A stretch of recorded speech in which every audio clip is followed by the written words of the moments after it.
Last month, Mojang said there would be no more major features added to the Tales and Trails update, but yet here we are with one of the biggest betas yet, over 20 brand new features added, a beta which has brought over people like Mark Lewis who find it officially amazing. However, the logical question is, when does it end? Minecraft 1.20 does have to release at some point, and before that point they have to go through a month or so of bug fixing. When will the last feature be added? And the answer is probably not right now. We know of at least a couple of new features that are likely to come in this update related to the flowers, the pots, and well, we'll dive into that today. Hello, I'm ABX Toycat. Let's talk about Minecraft 1.20 and is it finished yet? Because the easy answer is of course it's not. The last month of bug fixing is arguably the most important bit. There are all sorts of bugs and quirks and features that are needed before this update comes out, and obviously none of those count as major features. Also in the same category clearly are new parts of existing stuff, so adding all of the new decorated pots and the new armor trims, but also in the last beta, even though I focused on the major 26 features in my video earlier this week, it's also worth mentioning they are working on these tiny changes at the same time. So for example, they added the moss block to the shipwreck loot in Bedrock version. That's been a Java exclusive for no good reason.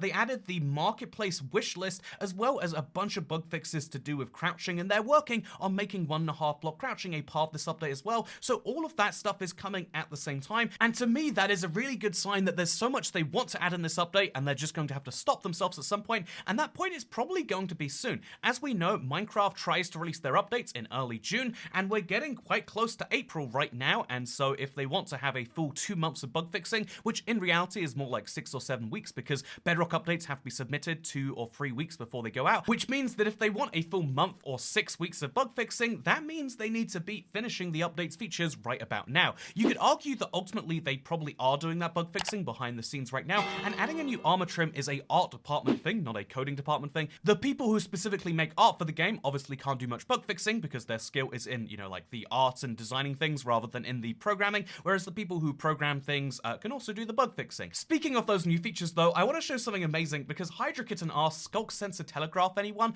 in response to this new Skulk block we got this week. By the way, this Skulk block has apparently been in Minecraft's code for like over a year now. It just looked entirely different back in the day, but this Skulk Sensor has actually been used to make a telegraph already, and I want to show you what it looks like because I'm just wowed by this. I mean, in the daytime it looks fine enough already, but when you see this at night, it is absolutely stunning, and I love the creativity people have immediately when stuff like this comes out, let alone the stuff we're going to see when Tales and Trails actually releases yet later. However, some of the people who aren't playing around with it right now, like Brain Rayner, say, are we sure it's not Brian? It's probably Brian, right? They say, what do the pots serve as for a purpose other than aesthetics? Can they do anything or store anything? And this is a really good question. I was thinking this while I was recording around with the decorated pots, because I love the look of seeing all these things next to each other, but then I was questioning, like, am I missing the use for them? Have I forgotten that they do something? Because they clearly look like they do, right? It looks like you should be able to store emeralds or rupees or some form of loot in here, right? It's very odd to look at this and see that that's not the case. I feel very strange about it, at least.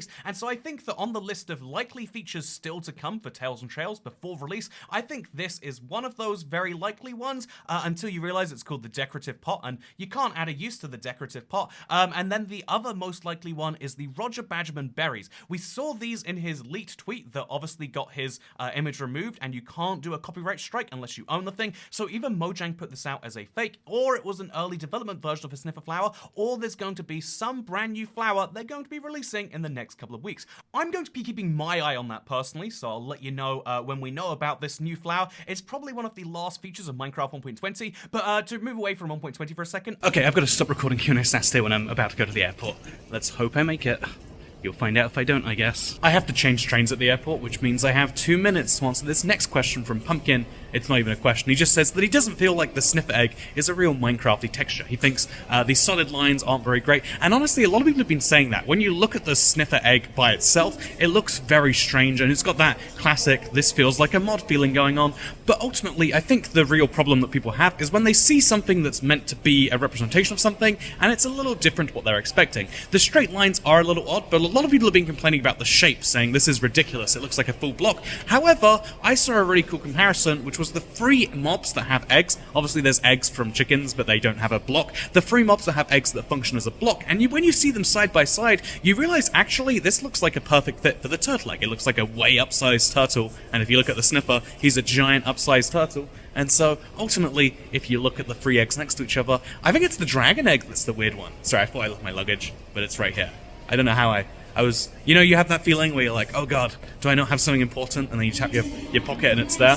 I've sometimes forgotten my phone because it's been in my hand, and I've panicked. I'm like, oh god, gonna have to claim all the, you know, it's gonna be a whole thing. That's my train. Okay, good news, I'm gonna make the flight. Bad news, I've still got to upload Q&A Saturday on a Saturday. If this happens, it's because of my sacrifices I make right here. So, anyway, the next question comes in from KB Ashley, who said, and honestly, it's on my C418 video, which has been going pretty big this week, it seems.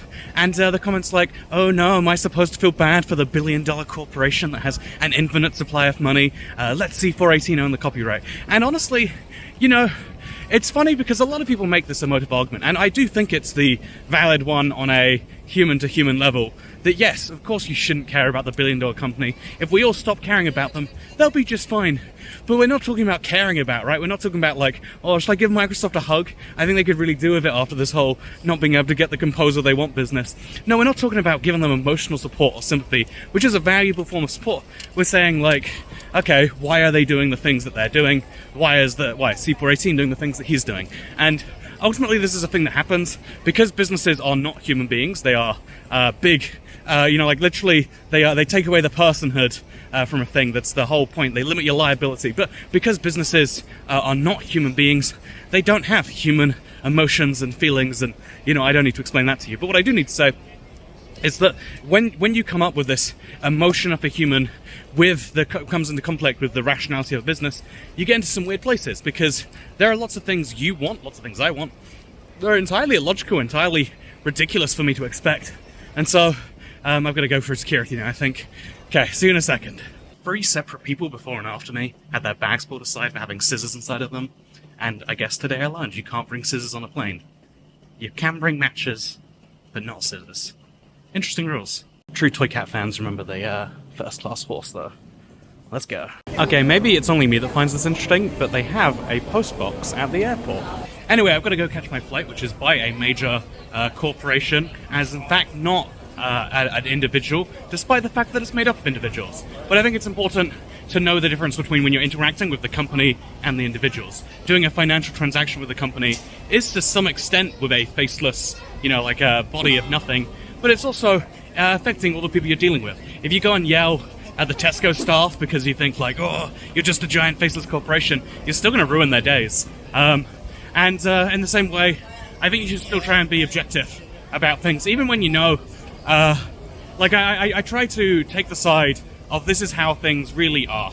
It's sometimes hard because a lot of people, myself included, would love for things to be better. But when you're talking about something like how giant corporations are dealing with people, you just need to accept like, okay, well, this is the reality. We can change the reality if we want.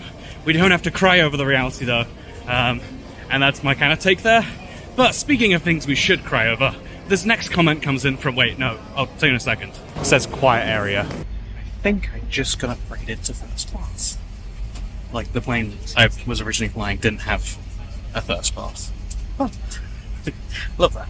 So this next comment comes in from Dragons and Dungeons, and he says, oh, we're doing horse eugenics now, and that was obviously on the horse Let's Play, and I wanted to point this out, because I've said it a few times in the video, but what you are doing to horses is, if you were to do it to humans, eugenics, but if you do it to horses, you know, to animals, it's a whole separate thing. And it's an interesting point about the way we have entirely different terms that apply to humans and animals. The same way that killing an animal is nowhere near as big a deal as killing the one animal that, you know, has 5 fingers and a thumb. 4 fingers and a thumb, unless you're from certain states of the US. Anyway, my point here is to say that it is a weird, interesting double standard there. And also, speaking of double standards, wow, do we have one in the very game itself? Because Jar Jar Fail is confused as to how my horse didn't take any full damage.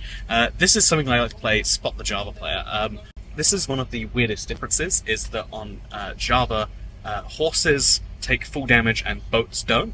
And on Bedrock, boats take full damage and horses don't. It's flipped in such a hilarious way that I really don't know if it's intentional or if they're fighting about which form of transport shouldn't take full damage. I could see the argument that the horse should damage, but you don't. Or I could see the argument that the boat, like, magically, if it lands onto... I don't know. Anyway, the point here is to say, I hope you all enjoyed the Q&A. This is definitely one of the weirdest ones. Seriously though, this is exciting. Look at this. Look at this lamp. I don't know what you do with it, but it's cool that there's a lamp in a seat. There's a whole table over here. There's a whole little place just for my shoes and my coat as well, apparently. You want to see it? Anyway, it's I am going to have a very good time. I hope you have a good time, and I hope you don't mind the Q&A coming at you in a very different angle and place. But, like I can see a Qantas plane out the window. Yeah, as a plane nerd, absolutely love this. And I guess I can only hope that you love it too, and if you don't, then you reached the end of the wrong video. But I'm going to take a little break for the next week and a half from streaming. Look forward to seeing you when I get back. Goodbye. Don't use the fun thing, that's dumb.